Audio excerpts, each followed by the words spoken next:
Dhe si dezert për fund, i kemi të pathënat të kësaj jave. E kush bën pjesë në to, unë nuk e di.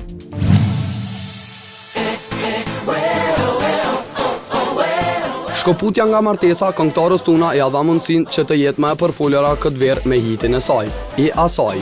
Përpos kësaj, burimet e prives kanë siguruar disa fotografi, ku ajo shihet në një shoqëri avanturistike me reperin Kozman, antarin e labelit Baba Stars. Ata u panë së bashku gjatë pushimeve verore në Dërmi, e nuk u ndalen as në kryeqytet, ku u panë përsëri në një nga lokalet e Prishtinës. A është kjo vetëm kënaqësi verore, apo lëvend që të mendohet për lidhje serioze mes dy artistëve?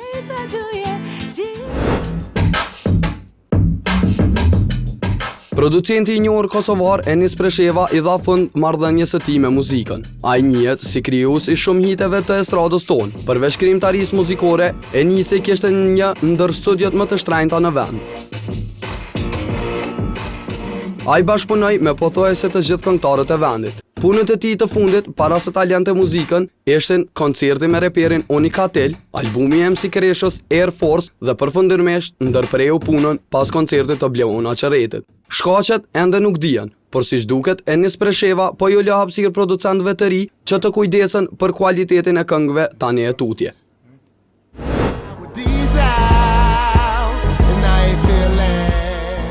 Redman s'po refuzon. Kjo është hera e dytë që ati po I lëshohet një ofertë për ta vizituar Kosovën, përkatësisht kryeqytetin Prishtinën, e ai edhe këtë radhë nuk refuzoi. Ardhja e hip-hop artistit Redman është duke u mundsuar nga kompania Next Level, kompani kjo që për një periudhë 6 vjeçare solli emra të ndryshëm në vendin tonë, e këtë gjë po vazhdon ta bëjë përsëri.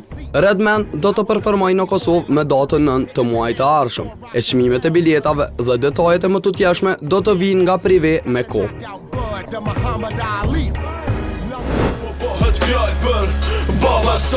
Labeli Baba Stars organizuan konferencën e parë për shtyp, e në të prezantuan dy menaxherët e rinj të këtij grupi. Dekorim Saiti e Petrit Klokoqi, të njohur si menaxher e pronar të shumë klubeve në kryeqytetin tonë, tani kanë marrë barrën që Drenza Triqi, menaxheri I mëparshëm, nuk e çoi deri në fund. Djemë premtuan se që tani e tutje në udhëheqjen e tyre, konferencat për media do të jenë aktive çdo 2 javë, që edhe publiku të jenë në dieni mbi të rejat e labelit. Punë të mbarë, petritit e dekorit.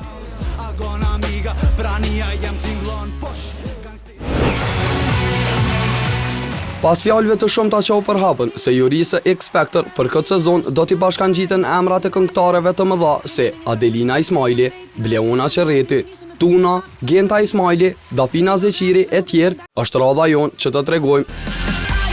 Vildane Zeneli, modelja e njohur shqiptare me një karrierë të bëjshme në Amerikë, ka vendosur ta ndryshojë për pak kajen e saj të profesionit.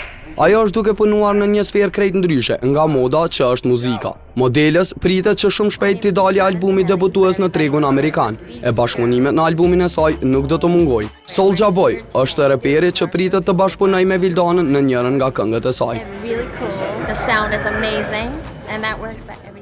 Toprağımız ayağımızın altından kaydı gitti. Aktori shqiptar Nik Xhelilaj tashmë është bërë yll në Turqi. Kayıp Seher apo Shteti I humbur është seriali më I ri turk që ka rrëmbyer zemrat e teleshikuesve në kanalin D. Niku është njëri nga protagonistët kryesor të këtij seriali dram. Ai është duke shijuar famën dhe suksesin I shndruar në ikon të showbizit turk, e që për një kohë të gjatë do të qëndrojë atje. Xhelilaj është shqiptari I dytë I gjeneratës së re, pas Elemeida Abazit që po pushton ekranet turke.